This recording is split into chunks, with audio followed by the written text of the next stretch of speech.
2024 అయిపోవటానికి ఇంకో కొన్ని గంటలు మాత్రమే మిగిలి ఉన్నాయి. అయితే ప్రతి సంవత్సరం ఇయర్-ఎండ్ అయ్యే టైంకి ఫోర్బ్స్ అత్యంత ధనవంతులైన వారి లిస్టు రిలీజ్ చేస్తుంది. ఈసారి 2023 రికార్డును బద్దలుకొట్టి ఫోర్బ్స్ 2024 ప్రపంచ బిలియనీర్ల లిస్టులో సరిగ్గా 200 మంది భారతీయులు చోటు దక్కించుకున్నారు. గతేడాది 169 మంది భారతీయులు ఈ లిస్టులో ఉన్నారు.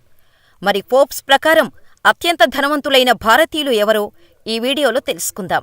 మన దేశంలోని టాప్ 100 ధనవంతులు ఈ సంవత్సరం ఒక మైలురాయిని దాటారు.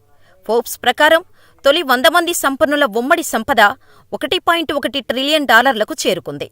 మరి ఈ లిస్టులో ఫస్ట్ ఉన్నది రిలయన్స్ ఇండస్ట్రీస్ అధినేత ముఖేష్ అంబానీ. $119.5 బిలియన్ టాప్ 1 స్థానంలో నిలిచారు. అంబానీ దేశంలోని అత్యంత సంపన్న వ్యాపారవేత్తల జాబితాలో మరోసారి టాప్లో ఉన్నారు. గతేడాది అంబానీ సంపద $27.5 బిలియన్ల అయితే ఇప్పుడు ఆ సంపద $119.5 బిలియన్ల చేరుకుంది. ముఖేష్ అంబానీ భారతదేశపు అత్యంత సంపన్న వ్యక్తిగా మాత్రమే కాదు, 2024లో ప్రపంచవ్యాప్తంగా డాలర్ పరంగా అతిపెద్ద లాభం పొందిన రెండో వ్యక్తి కూడా. ప్రపంచవ్యాప్తంగా చూస్తే అంబానీ 13వ అత్యంత సంపన్న వ్యక్తి.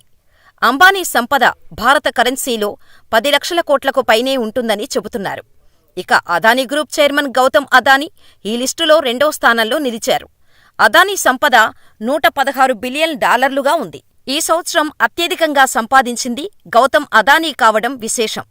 ఒక సంవత్సరంలో గౌతమ్ అదానీ సంపద $48 బిలియన్ పెరిగింది. ఇది సుమారు 9.75 లక్షల కోట్లకు సమానంగా చెబుతారు. అయితే అదానీపై హిండెన్బర్గ్ నివేదిక ప్రపంచవ్యాప్తంగా సంచలనం సృష్టించింది. అదానీ సంపద పెరగటానికి మార్కెట్ మాయాజాలమే కారణమని ఆ రిపోర్టు సంచలన ఆరోపణలు చేసింది. దీంతో అదానీ కంపెనీ షేర్లు ఢమాల్మన్నాయి. ఫలితంగా అదానీ గ్రూప్ కంపెనీల విలువ $140 బిలియన్ ఆవిరయ్యాయి. అంతకుముందు అదానీ అంతర్జాతీయ కుబేరుల స్థానంలో 2వ స్థానంలో ఉండేవారు. గ్రూప్ కంపెనీలతో పాటు వ్యక్తిగత సంపద కూడా కరిగిపోవటంతో ఆయన ఇప్పుడు ప్రపంచ సంపన్నుల జాబితాలో 23వ స్థానానికి పడిపోయారు. ఆయన ఏడాది వ్యవధిలోనే 35% అంటే దాదాపు $28 బిలియన్ సంపదను కోల్పోయారు. 2022-23లో వారానికి 3,000 కోట్ల రూపాయల చొప్పున అదానీ నష్టపోయినట్టు నివేదిక చెప్పింది.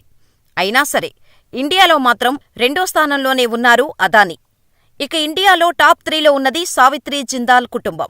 $43.7 బిలియన్ 3వ స్థానంలో నిలిచింది.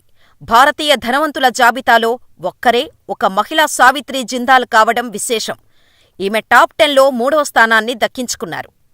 ఇక భారతీయ సంపన్నులలో శివ నాడార్ $40.2 బిలియన్ల 4వ స్థానాన్ని, దిలీప్ సంఘ్వి అండ్ ఫ్యామిలీ 5వ స్థానంలో ఉంది. వీరి సంపద మొత్తం $32.4 బిలియన్ ఉంది. ఇక 6వ స్థానంలో రామ్ కిషన్ దమానీ వారి కుటుంబం $31.5 బిలియన్ నిలిచింది. ఈ రామ్ కిషన్ దమానీ ఎవరో కాదు, డీమార్ట్ వ్యవస్థాపకుడే. ముంబై స్టాక్ మార్కెట్లో బ్రోకర్గా అడుగుపెట్టినప్పటి నుంచి ఇప్పటివరకు అదే లో ప్రొఫైల్ మెయింటైన్ చేస్తున్నారు దమానీ. మీడియాకు ఇంటర్వ్యూలు ఇవ్వటం కానీ, బయట పార్టీలకు వెళ్లటం, ఆఖరికి మార్కెటు మీద సైతం కామెంట్ చేసేందుకు ఆయన ముందుకు రారు. ఎక్కడైనా విరాళాలు, సాయమందించిన తనే పేరు రాయించడు. కనీసం మాట వరుసకు కూడా చెప్పొద్దంటూ సాయం, విరాళం పొందిన వారిని రిక్వెస్ట్ చేస్తారు. గతంలో ఇండియాలో 2వ అత్యంత ధనవంతుడిగా గుర్తింపు వచ్చిన సందర్భంలో ఆయన లేటెస్ట్ ఫోటోలు సైతం మీడియాకు లభించలేదంటే ఎంత లో ప్రొఫైల్ మెయింటైన్ చేస్తారో అర్థం చేసుకోవచ్చు. ఎంత లో ప్రొఫైల్ మెయింటైన్ చేసినా ప్రజలు దేనికి ఆకర్షితులవుతారో, తన డీమార్ట్కి ఎలా రప్పించుకోవాలో బాగా తెలిసినవాడు కాబట్టే బిగ్ బజార్, రిలయన్స్ మార్ట్, స్పెన్సర్స్ వంటి వాటిని వెనక్కి నెట్టగలిగారు దమానీ. నెక్స్ట్ 7వ స్థానంలో నవీన్ మిట్టల్ కుటుంబం $30.7 బిలియన్ నిలిచింది. ఇక 8వ స్థానంలో కుమార్ బిర్లా $24.8 బిలియన్ నిలవగా, 9వ స్థానంలో సైరస్ పూనావల్లా $24.5 బిలియన్ నిలిచారు. ఫైనల్గా భారతదేశంలోని అపర కుబేరులలో 10వ స్థానంలో బజాజ్ కుటుంబం $23.4 బిలియన్ నిలిచింది. ఇక ఈ సంవత్సరం కూడా తిరుగులేకుండా రిలయన్స్ ఇండస్ట్రీస్ అధినేత ముఖేష్ అంబానీ టాప్ 1లో నిలిచి తన స్థానాన్ని మళ్లీ దక్కించుకున్నారు. మరి ఈ టాప్ 10లో ఉన్న బిజినెస్ మ్యాన్స్లలో మీకు ఎవరంటే ఇష్టమో మాకు కామెంట్ చేసేయండి.